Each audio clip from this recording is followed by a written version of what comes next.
নাটোরে নানা আয়োজনে সপ্তম জাতীয় ভোটার দিবস পালিত।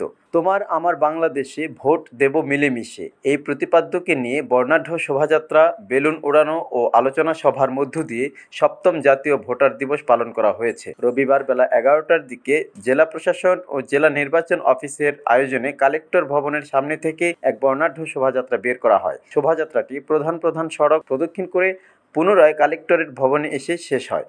পরে জেলা প্রশাসক সম্মেলন কক্ষে এক আলোচনা সভা অনুষ্ঠিত হয়। এ সময় জেলা প্রশাসক আসমা শাহীন, নাটোর জেলা police super Amjad Hossain PPM, জেলা নির্বাচন কমিশনার নজরুল ইসলাম সহ সরকারি কর্মকর্তারা উপস্থিত ছিলেন।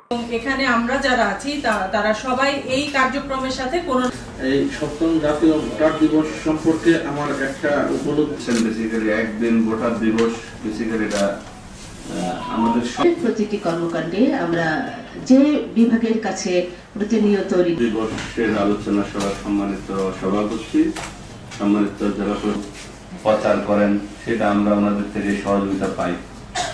তারিখ ঘোষণা যখন হবে, আমরা যারা এখানে আছি তারা সবাই মিলে আমরা সংস্কৃতির নামে আমরা যে অপসংস্কৃতির যে